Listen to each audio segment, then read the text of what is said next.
N'hésitez pas à liker la vidéo si elle vous plaît et si vous êtes nouveau sur la chaîne, n'oubliez pas de vous abonner et d'activer la notification pour ne rater aucune de nos prochaines vidéos.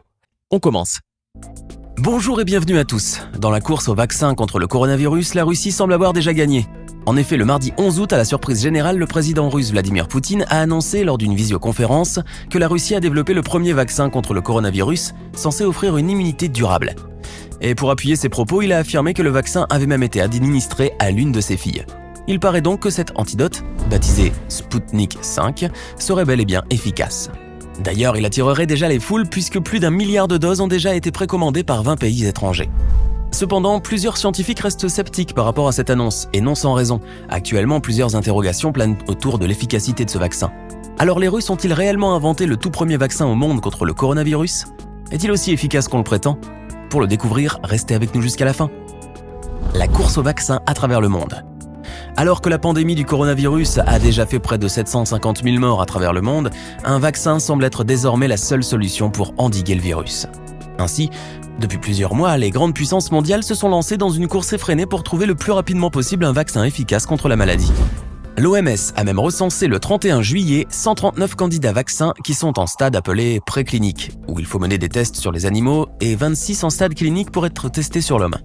Mais pour créer un vaccin, il faut encore passer par 3 phases distinctes. La première consiste à évaluer surtout la sécurité du produit. La deuxième a pour but d'explorer la question de l'efficacité du vaccin et sa capacité à créer des anticorps. Une fois ces 2 phases validées, il faudra débuter la phase des essais sur des centaines voire des milliers de personnes pour déterminer les risques du produit avant son homologation. Actuellement, on compte 9 vaccins en phase 1, 12 en phase 2 et seulement 5 en phase 3. Et bien évidemment, les États-Unis font partie de la course. En effet, parmi leurs projets les plus avancés, celui des Instituts nationaux de santé, NIH, associé à la biotech Moderna, a lancé la phase 3 en fin juillet sur des milliers de participants. Mais ce n'est pas tout. Au Royaume-Uni aussi se trouve peut-être le futur vaccin qui mettra fin à la pandémie actuelle. Et ce n'est pas sans raison, l'université d'Oxford, en partenariat avec le groupe pharmaceutique britannique AstraZeneca, est également en phase 3. Le laboratoire espère d'ailleurs avoir des résultats de cette phase à l'automne et livrer le produit d'ici la fin de l'année. À l'autre bout du globe, la Chine est aussi déterminée à être le premier pays à disposer d'un vaccin. Elle dispose ainsi non pas un, mais 2 vaccins en phase 3. Le premier est le Coronavac, mis au point par le laboratoire chinois Sinovac Biotech, et le second par la compagnie pharmaceutique étatique Sinopharm. D'autre part, en tête de peloton, on trouve aussi l'allemand BioNTech qui, avec son partenaire américain Pfizer, a pu entrer fin juillet dans la dernière phase. Toutefois, il est indéniable que tous ces vaccins sont censés habituellement prendre plusieurs années. De ce fait, la précipitation actuelle ne permettra certainement pas de connaître les effets secondaires les plus rares de ces vaccins. D'autant plus que la plupart des projets les plus avancés promettent des résultats dès la fin de l'année 2020. C'est là un délai quasi impossible. Mais pour parvenir à le respecter, le seul moyen parfois est tout simplement de ne pas attendre les résultats définitifs d'une phase pour lancer celle d'après. Ainsi, plusieurs laboratoires sont déjà en phase de production industrielle avant même de connaître l'efficacité réelle du vaccin. Et malgré les conséquences que cela peut avoir, les gouvernements de plusieurs pays ont décidé de passer à la précommande. À tel point que 5,7 milliards de doses ont déjà été préachetées dans le monde. À commencer par les États-Unis qui, avec l'opération Warp Speed, ou en français vitesse de l'éclair, souhaitent pouvoir vacciner tous les Américains dès janvier 2021.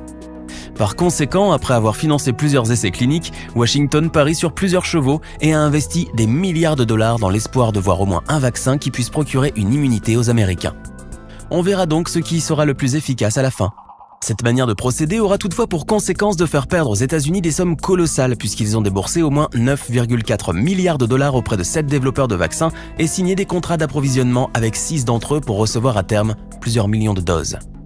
Ce qui est pour le moins énorme car cela pourrait, selon les experts, laisser le reste du monde quasiment sans vaccin.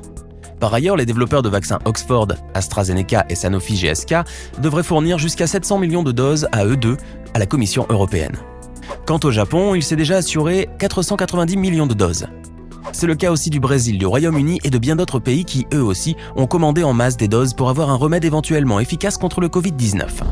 Et sans oublier la Russie. Le pays affirme justement avoir développé le tout premier vaccin du monde dont aujourd'hui 1 milliard de doses seraient précommandées par 20 pays étrangers.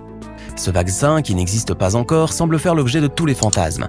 Mais comment la Russie a-t-elle pu arriver aussi rapidement à inventer un vaccin alors qu'elle ne faisait même pas partie des 5 candidats à être en phase 3 ? Eh bien, voyons cela de plus près.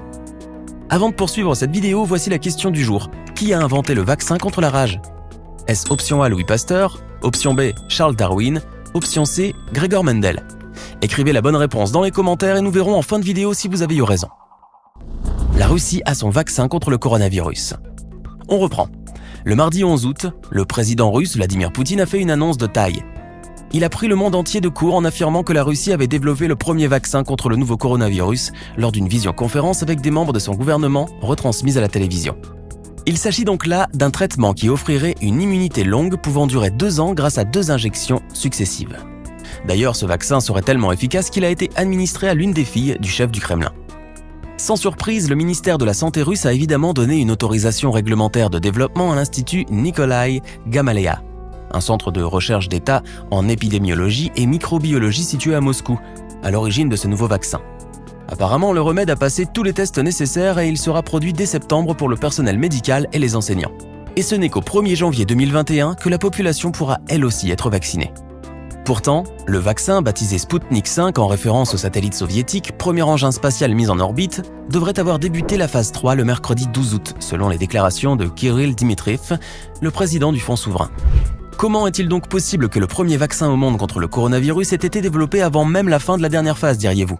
Eh bien, c'est en partie pour cela que ce vaccin a été autant critiqué suite à l'annonce du président russe. D'autant plus que la Russie n'a jusqu'à présent publié aucune étude détaillée des résultats de ses essais permettant de déterminer si le vaccin est véritablement efficace. Une annonce mal accueillie. Sans trop tarder, un porte-parole de l'OMS a réagi en affirmant qu'il n'y a pas de données connues concernant la qualité, l'efficacité et la sécurité du vaccin russe. Quant à l'organisation onusienne, elle a déclaré que tout produit pharmaceutique doit être soumis aux différents essais et tests avant d'être homologué pour son déploiement, tout en soulignant l'importance du respect de lignes directrices et directives claires en matière de développement de vaccins. Aujourd'hui, les discussions se poursuivent entre les autorités russes et l'OMS dans le but d'une éventuelle préqualification qui ne sera possible qu'en examinant par des procédés rigoureux l'ensemble des données recueillies lors des essais cliniques. Et pour cause, le vaccin de la Russie a été développé beaucoup trop rapidement, selon de nombreux experts. Et en plus de cela, il n'aurait été administré qu'à partir de la mi-juin à 76 personnes seulement. Il faut donc croire que les réserves de l'OMS par rapport à l'efficacité de ce produit sont justifiées, surtout que le vaccin débute à peine la dernière phase qui inclut des milliers de personnes. Mais si l'annonce de Vladimir Poutine a été autant critiquée, c'est pour bien d'autres raisons. En fait, les scientifiques du centre Gamaleya avaient déjà fait parler d'eux en mai dernier. Pourquoi ? Tout simplement parce qu'ils s'étaient personnellement injecté leur prototype de vaccin. C'est là une méthode en totale rupture avec les protocoles habituels destinés à accélérer le plus possible le processus scientifique. Et comme si tout cela ne suffisait pas, en mi-juillet, les services de renseignement britanniques, canadiens et américains avaient accusé la Russie d'avoir essayé de pirater des centres de recherche qui travaillaient sur des vaccins contre le coronavirus. Devant toutes ces polémiques et contradictions, les experts jugent que l'annonce du président russe n'est qu'un effet d'annonce politique. Néanmoins, pour l'heure, il est difficile de savoir si ce vaccin n'est qu'une manière pour la Russie de redevenir une puissance scientifiquement respectée. Bien malin qui peut dire où se situe la vérité, mais on ne tardera certainement pas à la découvrir. On se demande donc qui serait l'heureux gagnant. Il est certes difficile de deviner, mais une chose est sûre, le premier qui trouve le vaccin sera symboliquement auréolé de succès. Toutefois, il ne faudra pas crier victoire aussitôt, car on ignorera encore si le vaccin sera efficace à 40 ou 90%. Et même s'il empêchera de tomber malade ou s'il réduira plutôt les symptômes. Plus encore, est-ce qu'il diminuera la transmission du virus ou les personnes resteront-elles contagieuses ? À toutes ces questions, personne n'a de réponse pour le moment. Il faut donc croire que cette course contre la montre pour retrouver un remède efficace contre le coronavirus n'est pas encore gagnée. Ainsi, le vaccin de la Russie peut très bien être doublé par un autre candidat. Maintenant, à votre tour de nous dire en commentaire ce que vous pensez du vaccin inventé par la Russie. Réussira-t-il à gagner finalement la première place ? Sinon, c'est Louis Pasteur qui a inventé le vaccin contre la rage en 1885. J'espère que vous avez été nombreux à trouver la bonne réponse.